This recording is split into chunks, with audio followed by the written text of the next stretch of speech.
everyone, and welcome to the webinar. I hope you're all keeping safe and well. We're going to take a whistle-stop tour of GameMaker and all the free resources that are available to teach it.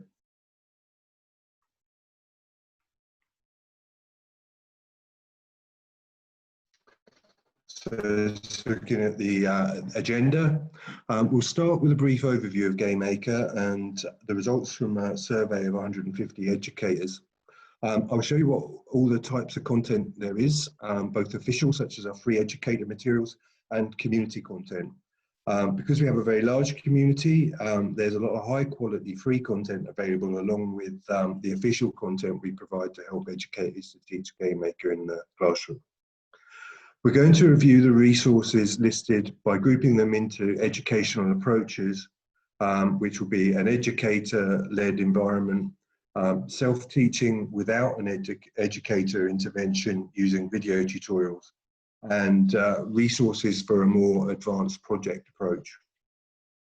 We'll look at some of the changes coming up and our approach to licensing and privacy, and we'll finish up with the Q&A. So before we get to the educator resources, I'd like to provide a brief overview of GameMaker Studio 2. It was first developed in 1999 for use in education. So we celebrated the 20th anniversary of GameMaker last November. Easy to use, 2D game making tool. So being 2D is important for learning because it removes much of the complexity associated with 3D and allows for faster progress. Drag and drop system for no-code development. So students firstly understand the fundamental building blocks and can progress to coding when they're ready, letting them progress seamlessly without hitting a wall. Custom language, GML, which is GameMaker language. This is a JavaScript-like language. It's based on C and designed to be easy to use for game design and simple to pick up. Includes image editor, sprite editor, object editor, and room editor. It now also includes a new tool, which is our sequences animation tool. There are free teacher resources that teach the fundamentals of coding and help students to build their own games step by step. There's a marketplace where teachers can download free and paid assets. There's a large active community with a forum and social media and beginner tips from the pros. We've got big studio credibility. Students can see hundreds of real games made with multi-million sellers made with GameMaker, and the link there takes you through to our showcase with award-winning games. The current iPad Game of the Year, Hyperlight Drifter, was made with GameMaker, and we sign up over 1,000 new users every single day, with 90% of them being beginners. So while we're a professional tool, we are also at the same time a foundation.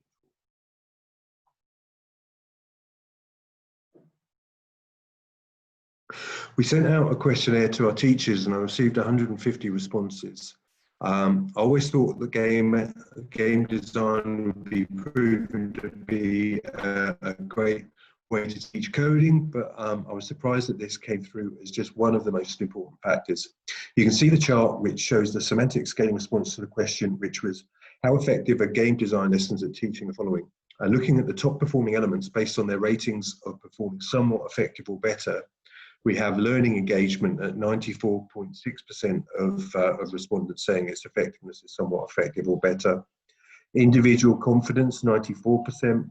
Planning, 91.4%, teacher-student bond, 90.6%, programming languages, 89.3%, and improvements to class behavior, 86.7%.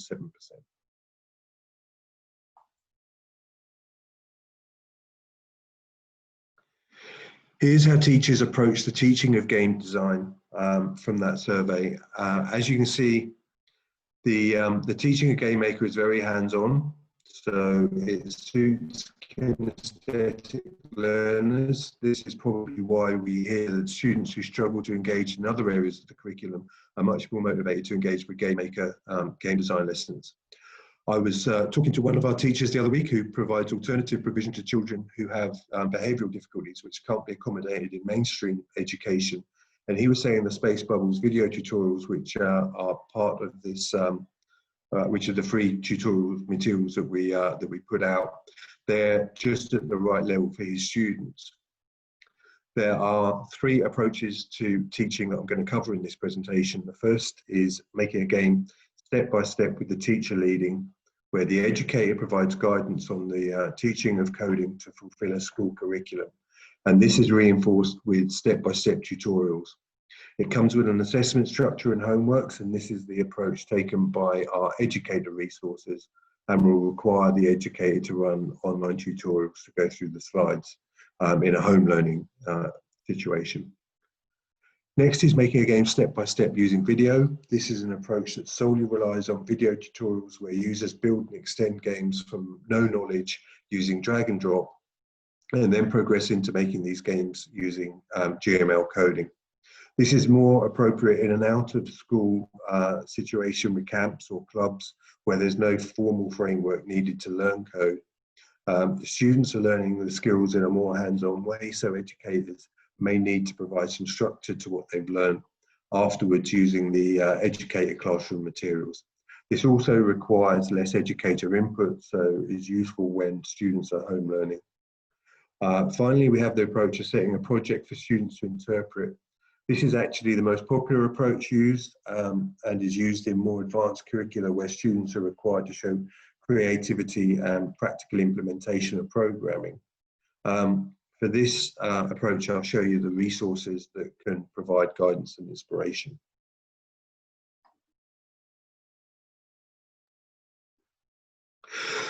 When running the survey, we got some great feedback from educators on how using game design has aided the education process at their school. The kids are happier in class, there aren't behaviour problems like in other classes. Games require creatives and tech teams to work together with a common goal to solve. While they build games, they also build friendships, learn to overcome hardships, and create something meaningful. My students very much enjoy the game design units that I teach. Personally, I think the game design is effective at improving problem solving, attention to detail, and teamwork. The students have learned to solve complex or abstract problems by themselves. The content provides a sufficient challenge and helps develop persistence and attention to detail. It has certainly enabled some students who are otherwise disengaged from the curriculum to re-engage. And at the bottom there, you'll see a link through to an article that was written around this research that provides more quotes and more information. So what about the students? What do they get out of it? So we asked the teachers what the students enjoy most. Definitely the end where they finally tried their own game, even if it was the most simple game in the world. Learning to overcome challenges and have a working program. The students love to show their parents what they have made by themselves. They are very proud if they get ideas done and improve their skills. Feeling of accomplishment when completing a game and watching others play the games they build. Just being able to create an original game then watch their peers play the game is such a high for these kids. To be able to say, I made that, it's a real ego boost. Creating games, making rapid progress in a short span of time. Thinking up new games, brainstorming is normally a pain to get students to do, but not when it involves game design. Seeing their ideas take shape. So the benefits of making games include achieving elements of a curriculum, student engagement, student creativity, team working, problem solving, and persistence. Here's a list of everything included in the Space Bubbles educator materials. Space Bubbles is a drag and drop project-based scheme of work where students work on one project over the course of 8 lessons. That's 8 one-hour lessons. Over those lessons, students are taught how to program by recreating their own version of the Space Bubbles game.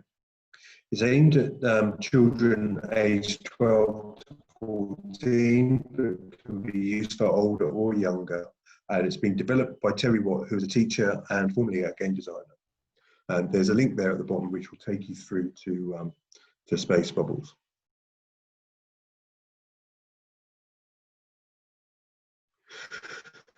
The curriculum topics covered include programming key concepts and principles, sequencing selection statements and iteration, modeling the state and behavior of real-world problems and physical systems, making hot chocolate in the homeworks, and teacher review, self-review, and peer review. There's a lot here, so I'm going to show you around the content to give you an appreciation of the structure. And I'm going to start that by actually playing Space Bubbles, so you can see the game that we're actually going to make. So here you have it, Space Bubbles. And you pilot your little craft at the bottom there, and you try to avoid these rocks. And you use your gamma beams to pop the bubbles. And there's power-ups, and you can see that you're moving towards the warp gate, which is going to take you home. And I'm going to see if I can get a power-up or a speed upgrade. So you can see that we've got a distance up there to the warp gate, and that's ticking down. There's a score which isn't very high, and there's lives there that we lose. And you can now see that some of the bubbles coming towards me have got multiple lives, so they're even harder to pop. And you can see the background which is moving, and that's the first thing that we actually create in the materials. That's a new background, and we get that moving, and so creating this room for the game is the earliest thing that we do, and we then work our way through it. So I don't think I'm going to make it all the way through to the warp gate in this time. So I'll just close this down. And I'll take you through and show you the materials that we have available.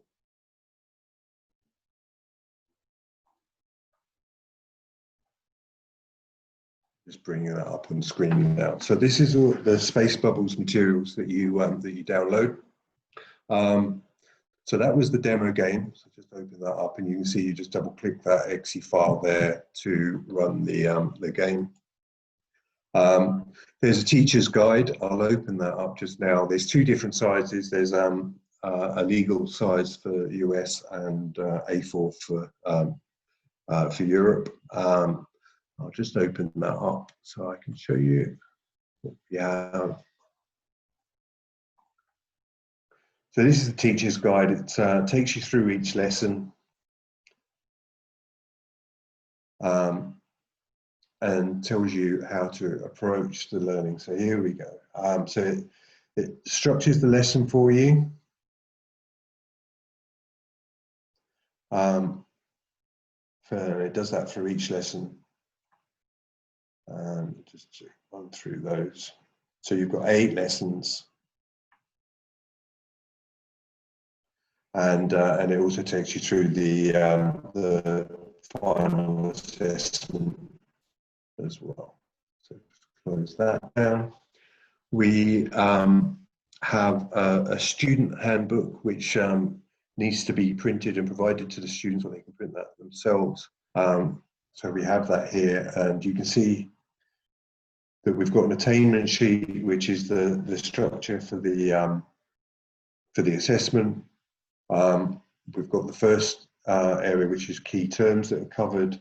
And then we talk about the constructs of programming, and there's some homeworks on those. And then there's the self-review, which is in more depth, and a peer review and the teacher assessment at the end, which all need to be completed. Just take you through the lessons. So I'll just open up the first one.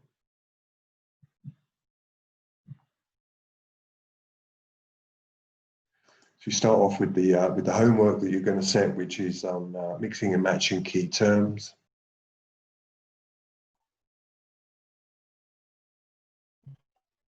and then you go through the booklet, and then you introduce what you're going to be covering and the introduction. So about half of the lessons, the first half of the lessons is based on the PowerPoints. The second half of the lessons is when they start to use the video tutorials that take them through making the actual games. I'll just go into that. We've got the homeworks here. So these are the 3 homeworks. One's mix and matching terms. The other is sequencing, which is where you consider the process of making a cup of hot chocolate. And the third is selection statements. So this is how you would instruct a computer to go and make a cup of hot chocolate, and also looking at some of the instructions and interpreting the GameMaker instructions which are on there. So they don't need GameMaker to run those, and to provide those, you don't even need internet access to do that. We provide the tutorials, so each there's a starting project there for the tutorials. These are the first 6 tutorials that you have,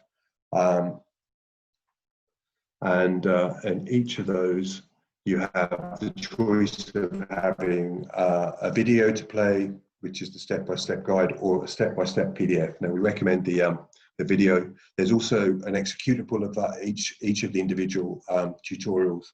And there's also a complete version of GameMaker with all of the assets and everything that you need to run those.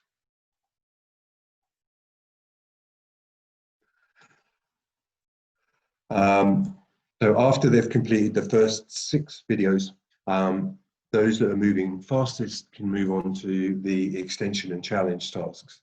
And so this builds on the knowledge that's acquired during the 6 video tutorials, and then we have a series of these challenge tasks to improve the game. So those are the extension tasks, and then the more advanced challenge tasks which come next. And each of these have their own PDF guide, which I'll just bring one up for you. So it provides step-by-step instructions on, in this case, how to create a pop effect to make the final end game that I showed you at the start. Okay, so let's moving on from that, go back to the presentation.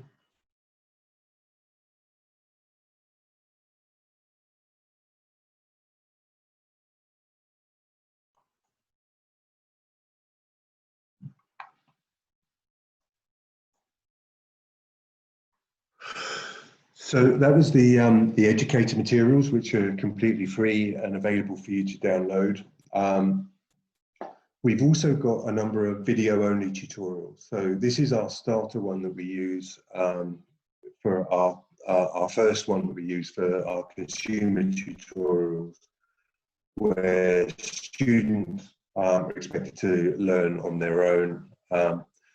This game is an arena shooter for beginners, and it has most of the same mechanics as Space Bubbles, so there's a good crossover there. It covers both drag and drop and GML, so you can make the game first using drag and drop, and remember Space Bubbles is drag and drop, and then you can remake it in GML.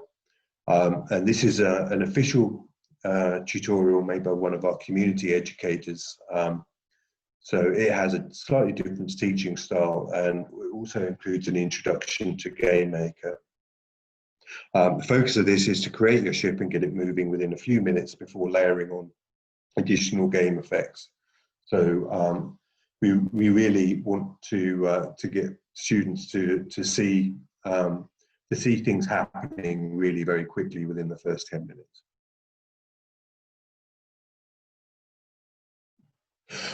There's a follow-up to this, which is Space Mods. So building on Space Rocks also has drag and drop and GML versions.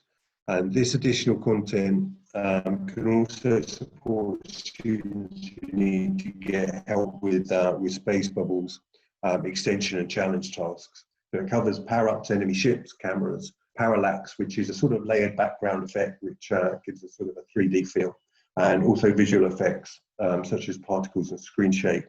There's a nice comment here in this slide from a user who felt that they were able to start making their own modifications to their games once they'd completed space rocks. So they'd done space rods, space rocks, and then got on to the first power-ups version of space mods.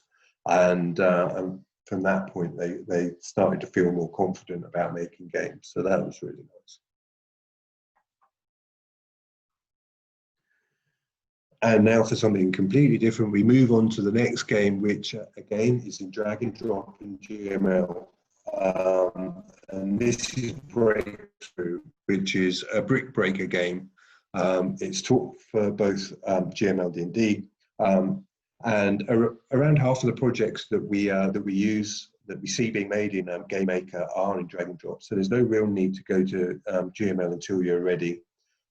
This is a very different style of game. As you can see, you've got the bricks at the top, you've got the paddle at the bottom, which bounces. You move left and right to bounce the balls off, and there's lots of different effects and multiple balls and special bricks which come into play when you're playing this. Next up, we have the GameMaker Basics video tutorials.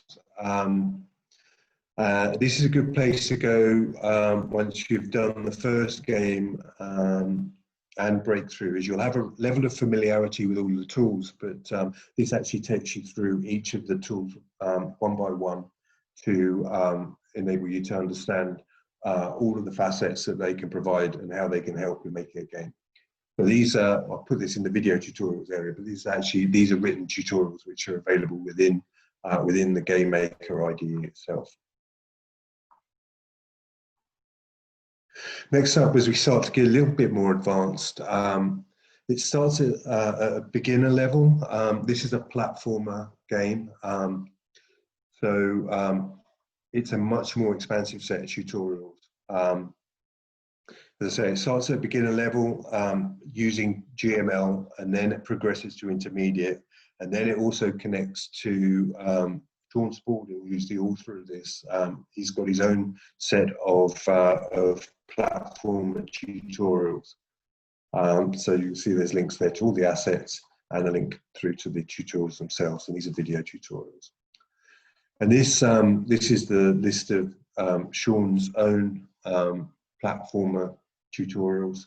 So there's 27 of these videos, and you can see they're each half an hour long. So this enables you to go from what is a simple platformer to making a really quite complex platformer. So there's no end of content here. We also have Udemy Packt, who are courseware providers.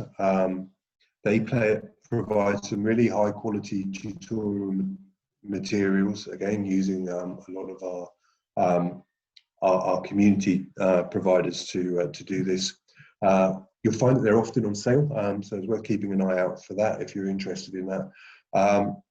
Be careful, make sure that the items are for GameMaker Studio 2, because we do have some legacy versions of GameMaker which have tutorials still listed on Packt and Udemy. But these can be excellent materials and a really good place to start.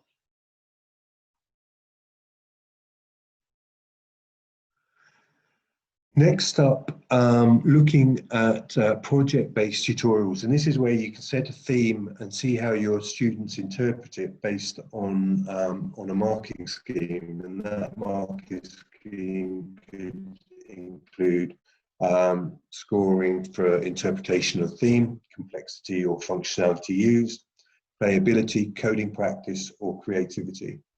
So what we have here on this slide is a list of resources for tools, artwork and audio, etc., that can be used as the basis for game creation. The Global Game Jam resources at the bottom are particularly noteworthy, as they run the world's largest game jam each year, which takes place over 3 days, and they've got a huge amount of free tutorials there.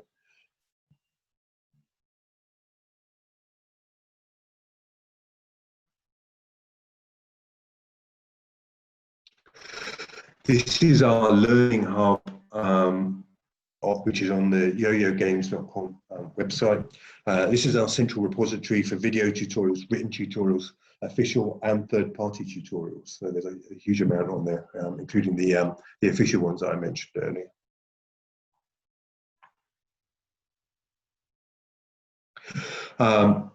We have a blog section as well. These can provide inspiration from our team and pro developers alike. These can fit in well, particularly with space bubbles and space rocks and space mods tutorials, because they cover a wide variety of topics from planning, creating game mechanics, some how-tos, such as getting your game finished, how to make your code neat, how to do lighting, how to do a number of different things. So, if you've got a project-based tutorials going on, then this is a good place for students to look to try and get some inspiration from the experts on things that they can include within their game. And there's a lot of step-by-step procedures in there as well. YouTube, of course, you'll never be short of inspiration and guides on how to do things on YouTube. This is just a quick search that I did on space tutorials, and it brought up a huge number of tutorials, but really anything you can think of, you can go in, because we've been around for so long and we have so many people making such fantastic content. You'll always find lots of stuff on there that can either provide you with step-by-step guides or provide you with inspiration on how to approach a topic. We have a manual. This is our manual, which shows all of our features and settings. They're all fully documented with examples. So this is definitely a place worth checking out, particularly if there's something you want to try to do in your game. And there's community support as well. We have a very active community. You can see from this screenshot here that people get very engaged with questions almost as soon as they go up. You'll start to see responses coming through. So we've got a few things coming up here. We're moving to version 2.3, and we're actually expecting this to happen next week. It's now in open beta. This is actually a big update. If you already have GameMaker, you'll probably be pleased to hear that it's not a compulsory update. You can continue to use the existing version for as long as you need to. All educators that have a free teacher license have access to the beta before it goes stable, which, as I say, we're expecting that to happen probably in the middle of next week. More about accessing the teacher license towards the end, because, as I say, all teachers have access to a free teacher license, and we'll give you a means of applying for that. The big news in this release is sequences, which is our game animation tool, which is what you can see on the screen here. This is an example of sequences. We've been making this for about 18 months. This is a big piece of work. It's been described as being like a flash animation tool for 2D games. It enables the easy creation of cutscenes and the ability to animate sprites and tie that into logic within the game. It also enables the synchronization of audio, such as talking or playing different audio clips when a character sprite is walking on different surfaces, for example. There have also been some significant upgrades to the resource tree within GameMaker, which is this tool which is on the right-hand side, which has got everything listed. That's now going to be called an asset browser, which is more functional but looks very similar to the resource tree that we had in the current version. So we have a new version of the educator materials that are being made for 2.3. There's not very many differences between the two. It's mainly around the differences between using the asset browser and the resource tree. But we've recreated all of the videos and all of the tutorials in version 2.3.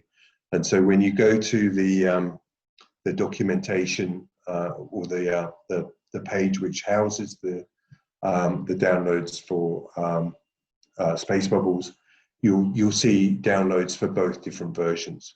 So you can just select whichever version you're using at the moment.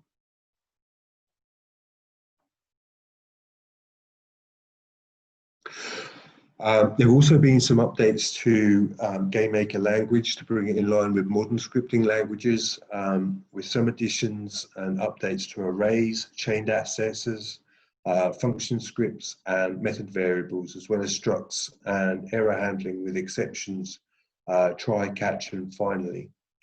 So these are predominantly advanced language features, and their impact on our educator materials are going to be very minimal. If you're teaching at college and university level, though, then students will need to be aware of them. But it's much more of a case that GameMaker language will now look much more like the other languages that are being taught, such as JavaScript, rather than it actually moving away from existing norms. So this is this is a link here to the Space Bubbles materials. And we've got two documents that I have links to at the bottom here. One specifically goes through the old and the new Space Bubbles materials and tells you exactly what's changed.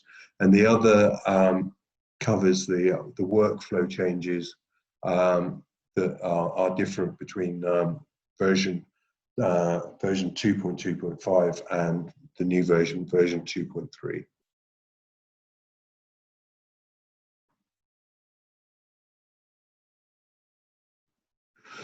So moving on to classroom licensing options, we've got three types of license available, and these can be purchased through Studica.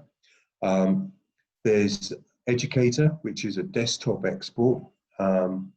There's Educator Plus, which is an export for desktop and web, and this is exclusive to Studica.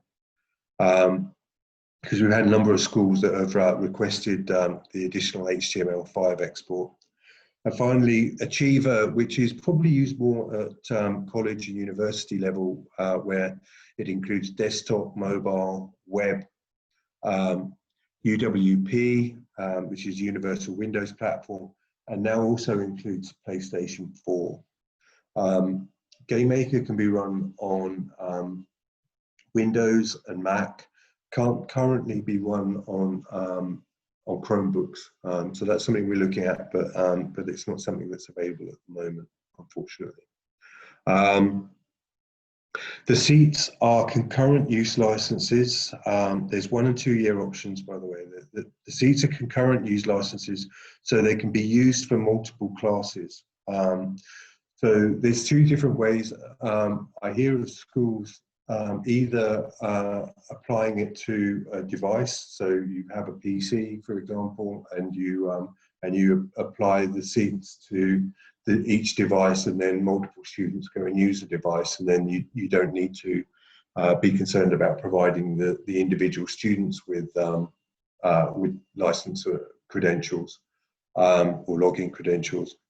The other way is that some students, where the students are moving from place to place, are providing the students with their own anonymized credentials, which they can use in different classes. Home learning, there is a big need, as I'm aware, for home learning at the moment. So this hasn't gone away. For the next semester, we're hearing of a lot of schools that need to enable their students to work from home. So what we're doing to support home learning over these coming few months is to provide 4 temporary licenses that last until the 31st of December 2020 for each active license that you own. So Educator are organising this at the moment.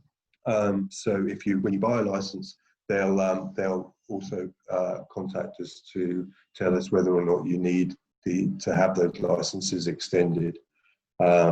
As I say, up until the end of December.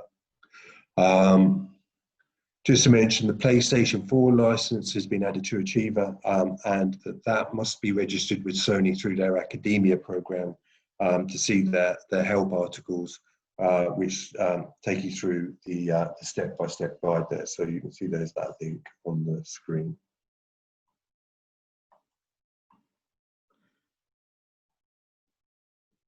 So I slightly alluded to privacy in my last slide. This is how we deal with privacy in GameMaker. The teacher acts as a seat manager. They receive one perpetual Educator desktop seat that they can use to investigate and set up.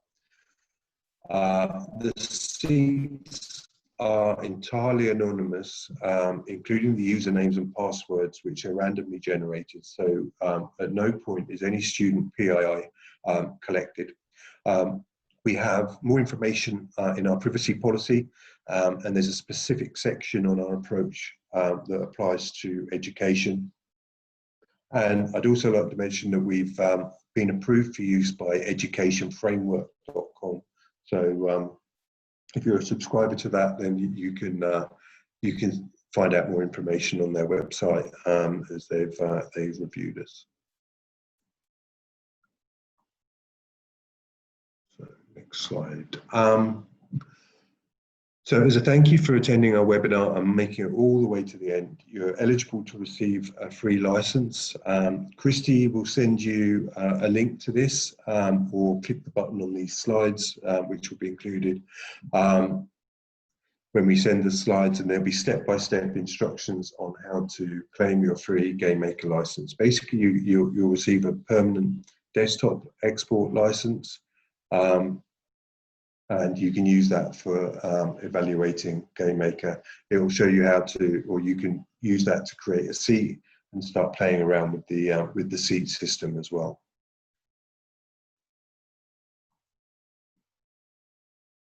Okay, so we're on to the questions. I think we've got a few listed here, so I'll just have a quick look.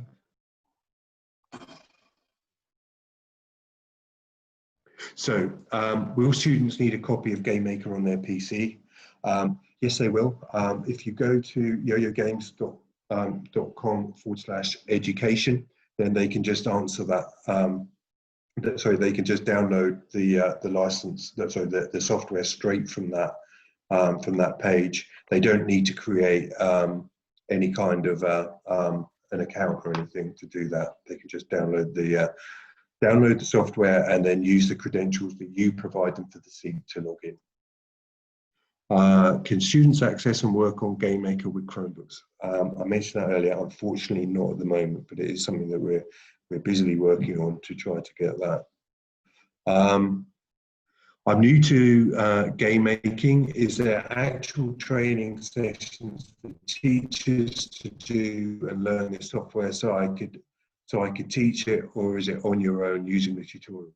So the teacher's guide is a very good place. In fact, I would say there's two places to start. If you're entirely new to GameMaker, the video tutorials that you get for Space Rocks is a good place to start, because it gives you a really good grounding for how to use GameMaker.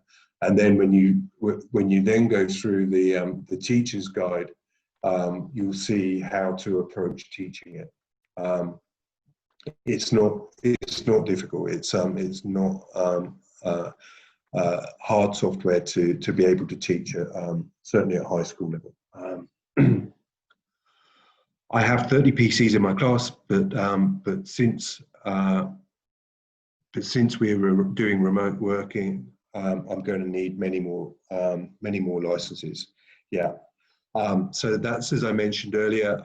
So if you've got 30 PCs, then presuming you purchase 30 licenses we would provide you with an additional 120 licenses or seats that would last until 31st of December.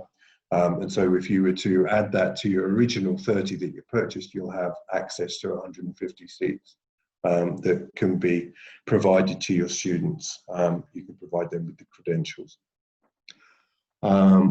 Is the temporary at home license one-to-one with every license purchased? Or would we be able to have multiple temporary licenses for use for every purchased license? So we're providing multiple, for four additional temporary licenses plus the one you purchased. So each seat is individual, one concurrent use with each seat. So you would need to create in that situation a login for each student. If we were to use the previous question where you've got 150 up to maybe 150 students, you would need to provide each of those 150 students with their own login credentials, which would be anonymized. And then at the end of that, what I think another number of teachers are concerned about is how do we get our licenses back, where you can just, at the end of it, you can delete the seats that you've provided to the students and then reallocate them, or you can if you're doing half and half, you can see the sessions where students are using them at home versus those that are being used at school, and you can delete the sessions that are being used at home, and you can do that all within your own dashboard. Is there anything else, Christy, or should we move to the final slide? Actually, there's just a few more in the chat. The first question is, my school is asking me why I use GameMaker versus Unity, which is available for free. Can you kind of explain the benefits of using GameMaker? Yeah, so the difference between GameMaker and Unity is that Unity is generally very complex to use at age 12 to 14. GameMaker tends to be the next step on from scratch, and so that's generally what you find. So the software that's available at this sort of level, which are much easier to use and require a lot more work to make them easier to use, that have drag and drop examples, these tend to be paid software. If you're expecting a 12 to 14-year-old to be able to get to grips with Unity, I think from what I hear, that they'll struggle with that. But if you then start to look at Scratch, which is another free piece of software, that can't really take them into the programming that's required by a lot of the curricula where GameMaker is being used. Okay, and then another question. My students have Dell Latitudes 3189. Will GameMaker work on them? My student, sorry, Christy, could you say that one again? Sure. I think it's a type of computer, but my students have Dell Latitudes. I guess I see. I just don't know if GameMaker would work on them. I believe so. They're PCs, so they're PC laptops, as far as I'm aware. Dell Latitudes, I think, or even if they're desktops, it would work on. It works on PCs.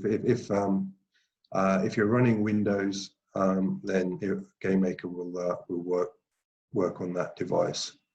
The next one I can see is. I see you have 8 lessons. Will this last the full semester, August through half of January?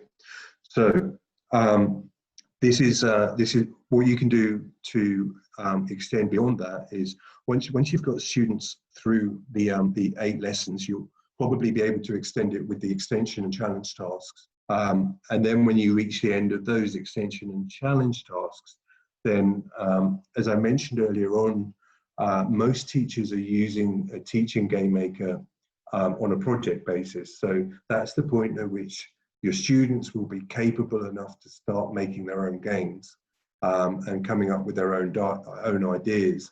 And then you'll be able to move to a project-based scheme of work where where you're maybe getting them to work in teams or together, to be able to maybe remotely now, but enabling them to create a game on their own, or further adjust the game that you've got.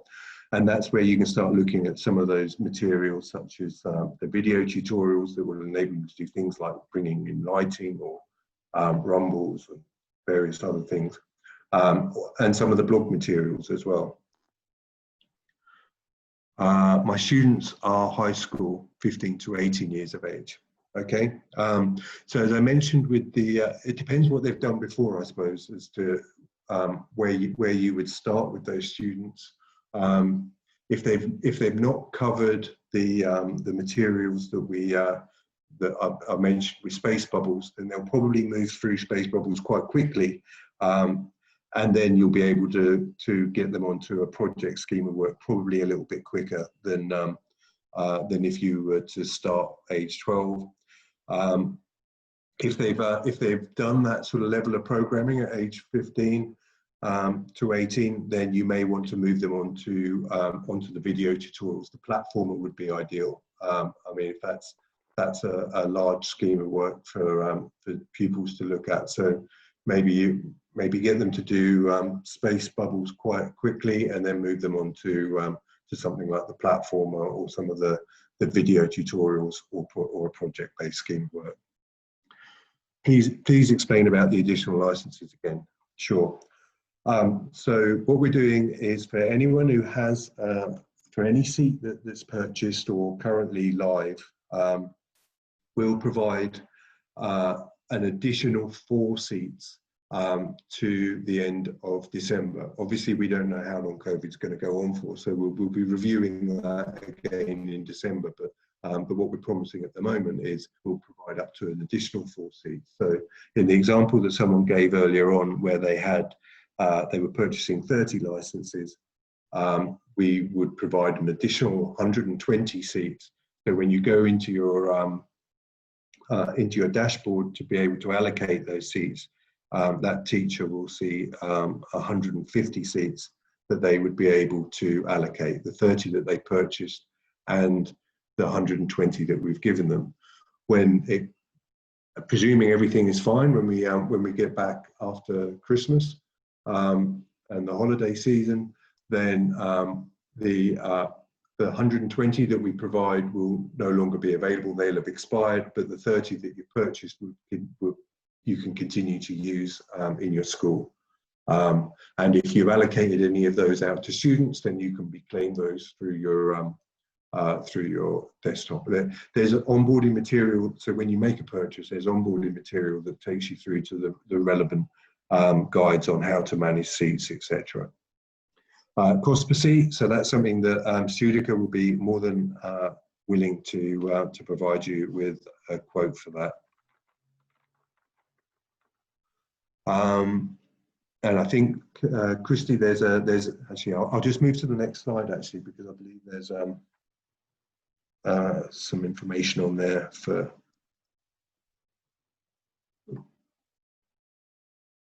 Here we go. So yeah, if you'd like a quote, then contact Studica, and they'll be able to provide you with that information. By providing the extra seats, are you thinking our students will be one more than one device, so they need extra seats? Exactly. So a lot of the way that schools use GameMaker, if you've got, say, a computer lab where you've got 30 devices, so 30 PCs within a computer lab, the way that it works in a classroom setting is that GameMaker is run on those 30 PCs, and you have multiple classes over the course of a week coming in and using them, going away, new students coming in and using them, going away. And so when suddenly those students who have been using the same devices over and over need to go and work from home, you may find that you've suddenly got a lot more students that have had access to GameMaker than the 30 licenses that you need. And this is the reason why we need to expand that number of licenses.